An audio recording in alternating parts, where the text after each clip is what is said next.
teman-teman, kali ini saya akan membahas mengenai induksi matematika. Di sini saya akan membahas 4 nomor soal. Nah, kita mulai dari soal pertama. Nah, ini soal pertama itu diketahui sigma dengan batas bawah 1, batas atas n dengan 2k tambah 9 sama dengan 875. Nah, kita ubah menjadi suatu deret dengan memasukkan nilai 1 ini kali 2 tambah 9, 11, 2 kali 2, 4 tambah 9, 13, dan seterusnya sampai 2n tambah 9. Nah, kemudian kita mencari nilai awal dan beda atau selisih dari tiap-tiap bilangan yang ada di dalam deret ini. Nah, kemudian awal ini 11 sebagai awal dari suatu deret, dan B ini selisih dari tiap-tiap bilangan. Nah, kemudian A dan B ini akan kita gunakan untuk mencari nilai n, dan di sini kita menggunakan nilai untuk rumus untuk mencari dari nilai suatu deret bilangan. Nah, ini Sn sama dengan n per 2 dikali 2A tambah n min 1 kali B. Nah, kita masukkan nilainya. Sn ini merupakan total dari deret bilangan 875. Nah, kemudian setelah kita hitung didapat nilai berikut 875 sama dengan 10n tambah n kuadrat. Nah, kita jadikan satu ruas, maka n kuadrat tambah 10n tambah 875 sama dengan 0. Nah, ini angkanya ini besar, jadi kita mungkin sulit ya menghitung ini untuk memfaktorkan ini. Maka kita gunakan rumus n sama dengan min b plus minus akar b kuadrat min 4c per 2a. Kita masukkan nilainya. Kemudian, nah, ini akan didapat dua hasil, yaitu n sama dengan 25 atau n sama dengan min 35. Nah, di sini kita lihat batas atas ya. N ini sebagai batas atas, sehingga nilainya tidak mungkin negatif. Maka kita gunakan n yang 25.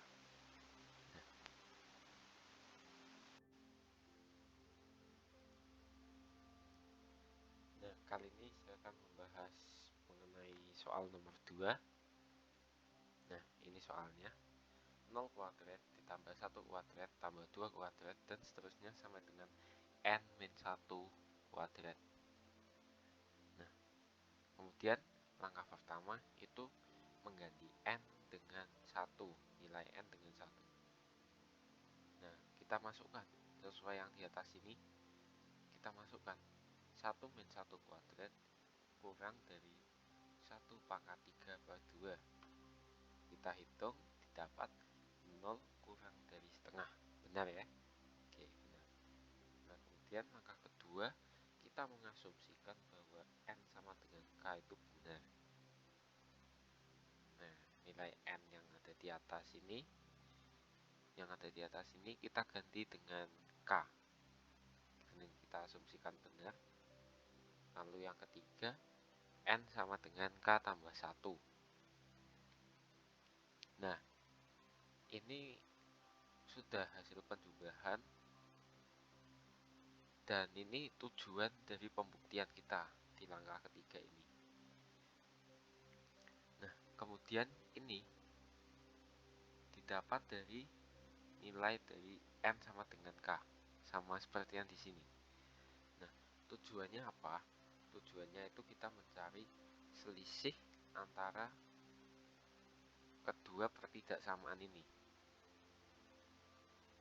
Nah, sehingga didapat selisihnya 2k min 1, dan kemudian ditambah di kedua ruasnya agar tidak merubah nilainya. Nah, kemudian setelah itu kita fokus kembali ke tujuan pembuktian ini. Nah, sekarang ini kalau kita amati, ini nilai dari k tambah 1 pangkat 3 per 2 itu lebih besar dari yang ini. Nah, ini kita misalkan k-nya itu 1. Maka 1 pangkat 3 per 2 ditambah 2 kali 1 min 1 kurang dari 1 tambah 1 pangkat 3 per 2. Nah, dengan demikian ada sifat transitif, yaitu A kurang dari B, B kurang dari C, maka A kurang dari C.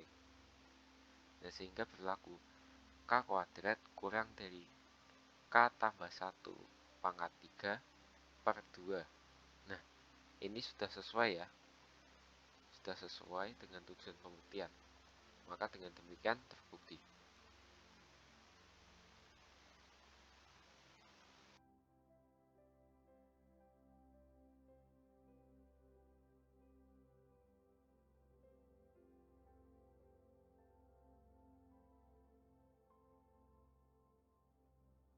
Tambah 2 kuadrat tambah 3 kuadrat sama dengan n kuadrat sama dengan n kali n tambah 1 kali 2n tambah 1 per 6. Langkah pertama mengganti nilai n dengan 1.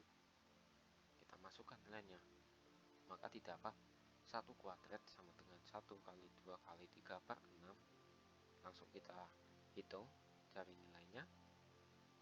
Nah, didapat 1 sama dengan 1 benar. Ya, karena nilainya sama. Nah, kemudian langkah kedua kita mengganti nilai n dengan k. Seperti pada soal, 1 kuadrat tambah 2 kuadrat tambah 3 kuadrat tambah k kuadrat.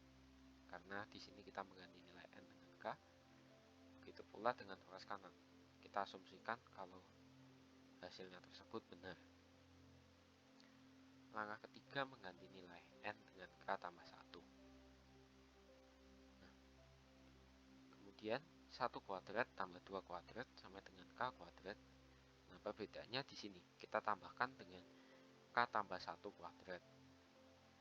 Nah, kemudian yang ruas kanan ini seperti yang di atas ini di langkah kedua, namun kita hanya perlu mengganti nilai k ini dengan k tambah 1 sehingga dapat demikian. Nah, langkah kedua berikut. Ini yang sering jadi pertanyaan, ini didapat dari mana? Jadi, ini didapat dari substitusi. Seperti yang ada di atas ini, yang di langkah kedua, 1 tambah 2 kuadrat, 1 kuadrat tambah 2 kuadrat sama dengan k kuadrat. Hasilnya k dikali k tambah 1 kali 2 k tambah 1 per 6. Nah, langkah ketiga, kita mengeluarkan k tambah 1 sehingga didapat demikian. K tambah 1-nya ini kan di sini ada 2. Ada di penjumlahan ini kita keluarkan k tambah 1-nya. Nah, kemudian yang ada di dalam kurung ini kita cari nilainya. Kita kalikan ini 6 kali k, 6 kali 1 sehingga 6k tambah 6. Kita jumlahkan semuanya maka didapat 2k kuadrat tambah 7k tambah 6 per 6.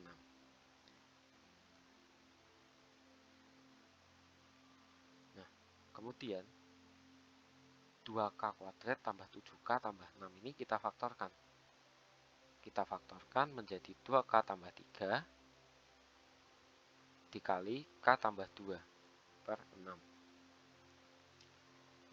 langkah berikutnya kita kalikan k tambah 1 ini dengan yang ada di dalam kurung ini. Kali 2k tambah 3 kali k tambah 2 per 6. Sehingga didapat k tambah 1 kali 2k tambah 3 kali k tambah 2 per 6. Dengan demikian kita lihat ruas kiri dan ruas kanannya hasilnya sama. Dengan demikian terbukti benar.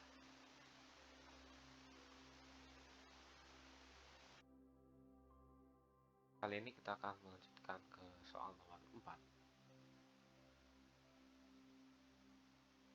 Soal nomor 4 itu n dikali n tambah 1 kali n tambah 2 itu hasilnya habis dibagi 6. Kita di sini suruh membuktikan. Nah, seperti yang sebelum-sebelumnya, langkah pertama itu kita mengganti nilai n dengan 1. Kita masukkan nilainya. 1 dikali 1 tambah 1 dikali 1 tambah 2. Kita hitung, didapat 6. 6 habis dibagi 6. Dengan demikian benar. Langkah kedua, mengganti nilai N dengan K. Nah, yang perlu kita lakukan, mengganti nilai N yang sama seperti yang ada di soal ini dengan K. Nah, kemudian ini di ujung ini ada 6P. 6P itu maksudnya kan kita asumsikan kalau nilai N sama dengan K itu benar. Nah, sehingga hasilnya pasti habis dibagi 6 dengan syarat P itu bilangan asli. Sehingga hasilnya ya 6P. Nah, ini kemudian K ini kita pindah ruas ke ruas kanan sehingga menjadi 6P per K. Langkah ketiga itu mengganti nilai N dengan K tambah 1.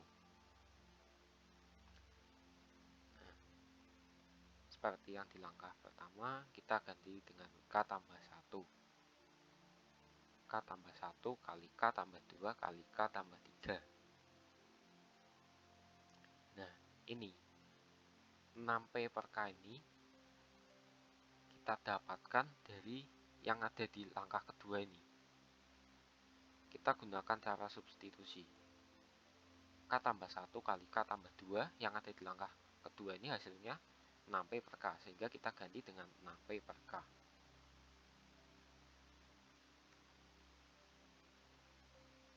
Nah, kemudian K tambah 3 ini kita bagi dengan K. Tujuannya adalah untuk menghilangkan K, menghilangkan penyebut dari 6P. Nah, dengan demikian terbukti benar. Mengapa? Karena ada 6P. Sehingga berapapun hasil yang ada di dalam kurung, kalau dikalikan dengan kelipatan 6, maka bisa dipastikan kalau itu habis dibagi 6. Dengan demikian, terbukti langkah ketiga. Oke, sekian penjelasan dari saya. Terima kasih sudah menonton. Jika ada yang ingin ditanyakan, bisa langsung komen di bawah. Jangan lupa like, share, and subscribe. Terima kasih.